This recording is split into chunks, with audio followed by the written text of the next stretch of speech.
ኖርዌይ ለኤርትራውያን የሰጠችውን ዜግነት ልትነጥቅ ነው። ሰላም የኢትዮ ፎከስ ቤተሰቦች፣ የዕለቱን መረጃ ይዘንላችሁ ቀርበናል። አብራችሁን ቆዩ። ኖርዌይ የኤርትራ መንግስት የሚደግፉ ትውልድ ኤርትራውያን ዜግነት እንደምትነጥቅ አስታወቀች።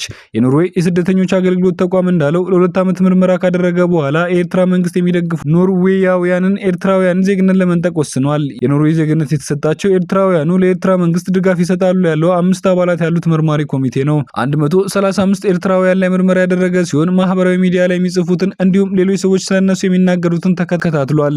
ምርመራ የተደረገባቸው 135 ሰዎች የኖርዌይ ዜግነት የተሰጣቸው ሲሆን ላለፉት 8 ዓመታትም በሀገሪቱ ኖረዋል። እስካሁን ድረስ 20 ሰዎች መኖሪያ ፈቃዳቸውን ሲነጠቁ የሌሎች 30 ሰዎች ጉዳይ ደግሞ እየተመረመረ ነው። በአጠቃላይ ምን ያህል ሰዎች ዜግነታቸው እንደሚነጠቁ ግልጽ አይደለም። በኖርዌይ ሕግ መሰረት በሀገሪቱ ጥገኝነት የጠየቁ ሰዎች የሚሰጣቸው የመኖሪያ ፈቃድ ወይም ዜግነት ሊነጠቅ ይችላል። የመኖሪያ ፈቃድ ወይም ዜግነት የተሰጣቸው ስደተኞች አንዳች ስህተት ከተገኘባቸው ውሳኔው ሊቀለበስ እንደሚችል ህጉ ይደረግጋል። የኖርዌይ መንግስት የትውልድ ኤርትራውያን የመኖሪያ ፈቃድ ወይም ዜግነት ሲነጥቅ ያሁኑ ለመጀመሪያ ጊዜ ነው። ኤርትራውያን በትውልድ ሀገራቸው ሳሉ ለግዳጅ ውትድርና፣ ለእስራት፣ ለብዝበዛና ለስቃይ እንደሚጋለጡ በመጥቀስ በኖርዌይ ጥገኝነት ከጠየቁ በኋላ ለኤርትራ መንግስት ድጋፍ እንደሚሰጡ ተገልጿል። የኖርዌይ የስደተኞች አገልግሎት ተቋም እንዳለው ኤርትራውያኑ ለኖርዌይ መንግስት የገለጿቸው የግዳጅ ብሔራዊ ውትድርና፣ የሰብአዊ መብት ጥሰትና እስራት ትክክለኛ አይደሉም። የኖርዌይ መንግስት ምርመራ የከፈተው በኤርትራ መንግስት ደጋፊዎችና ተቃዋሚዎች መካከል ከ2 ዓመት በፊት በተነሳው ግጭት ምክንያት ነው። በዚህ ግጭት ውስጥ ተሳታፊ ከነበሩ ኤርትራውያን አንዱ እንደ አውሮፓውያን አቆጣጠር በ2013 በኖርዌይ ጥገኝነት ያገኘ ግለሰብ ነው። የኖርዌይ የስደተኞች አገልግሎት ተቋም እንዳለው ትውልድ ኤርትራውያን ላይ የተካሄደው ምርመራ በዋነኝነት ያተኮረው ለመንግስት ድጋፍ በሚሰጡት ላይ ነው። በኦስሎና በርገን ከተሞች በመዘዋወር ምርመራውን ያካሄደ ሲሆን በርገን ከዚህ ቀደም በኤርትራ መንግስት ደጋፊዎችና ተቃዋሚዎች መካከል ግጭት የተከሰተባት ከተማ ናት። የኤርትራ መንግስት የሚደግፉ ስደተኞች ላይ ምርመራ ከተከፈተ በኋላ ተቋርጦ የነበረ ሲሆን በድጋሚ ምርመራው መጀመሩ ተገልጿል። ከአውሮፓውያኑ አዲስ ዓመት በኋላ የኤርትራውያኑ ይግባኝ እንደሚታይ የኖርዌይ ስደተኞች አገልግሎት ተቋም አስታውቋል። በምርመራው ወቅት ስደተኞች ለምን የጥገኝነት ጥያቄዎች ተቀባይነት አገኘ፣ ለምን የሸሹትን መንግስት ይደግፋሉ የሚሉትም መፈተሻቸው ተገልጿል። መርማሪ ቡድኑ ከማህበራዊ ሚዲያ ጽሁፎች በተጨማሪ ኖርዌይ ከሚኖሩና የኤርትራ መንግስት ከሚቃወሙ ትውልድ ኤርትራውያን ጥቆማ ሰብስቧል። ለጥገኝነት ጥያቄ የተሳሳተ መረጃ ያቀረቡ ስደተኞች የመኖሪያ ፈቃድና ዜግነትም ሊሰረዝ ይችላል። ወደ እስራኤል በህገወጥ መልኩ የገባና የኤርትራ መንግስትን በመደገፍ ይታወቃል የተባለ ኤርትራዊ ባለፈው ወር ወደ ሀገሩ መባረሩን የእስራኤል መገናኛ ብዙሃን መዘገባቸው ይታወሳል። እስራኤል የኤርትራ ዜግነት ያለውና የመንግስት ደጋፊ የሆነን ግለሰብ ከሀገሯ ስታባረር ለመጀመሪያ ጊዜ ነው። የአንድ ልጅ አባት የሆነው ኤርትራዊ ወደ እስራኤል የገባው በአውሮፓውያኑ 2011 ሲሆን ላለፉት 14 ዓመታት ኑሮን በዚሁ አድርጎ ቆይቷል። እንደ አውሮፓውያን አቆጣጠር በ2023 በእስራኤል መዲና ቴል አቪቭ በኤርትራውያን መካከል በተከሰተ ግጭት እስራኤላዊ ፖሊስን ጨምሮ 150 ሰዎች መጎዳታቸው ይታወሳል። የኤርትራ መንግስት ደጋፊዎችና ተቃዋሚዎች ጎራ ለይተው በተሳተፉበት ግጭት 11 ሰዎች በጥይት ተመተዋል።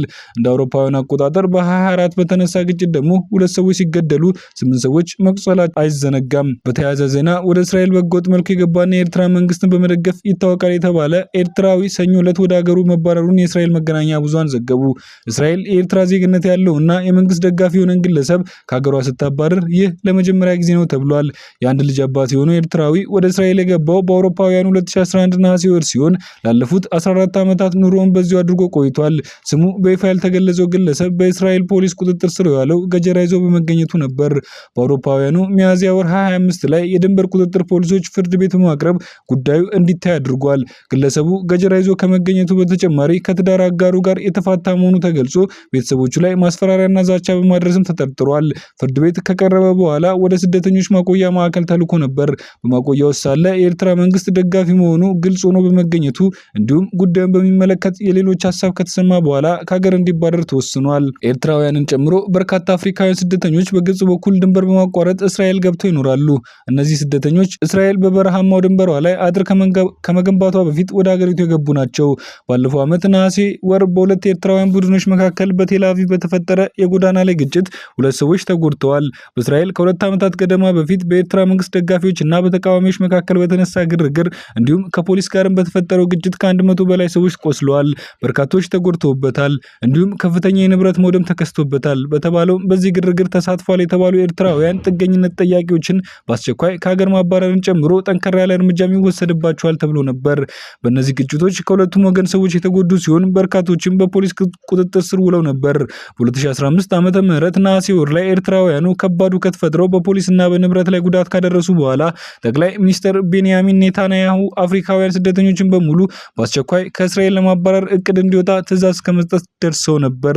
ከዚያ በኋላም የእስራኤል ፓርላማ መንግስታቸውን የሚደግፉ የኤርትራ ስደተኞችን ከሀገር ለማባረር ያለመውን ረቂቅ ህግ አሳልፏል። ክኔሴት ተብሎ የሚጠራው የእስራኤል ፓርላማ ኤርትራውያን ስደተኞችን ከሀገር ለማባረር ያለመውን ረቂቅ ህግ የመጀመሪያ ዙር ያለምንም ተቃውሞ ባሳለፈበት ወቅት የኤርትራ መንግስት የሚደግፉ በእስራኤል ያሉ ስደተኞች ጥገኝነት የሚጠይቁበት ምንም ምክንያት እንደሌላቸው ተደርጎ እንደሚቆጠርም ገልጿል።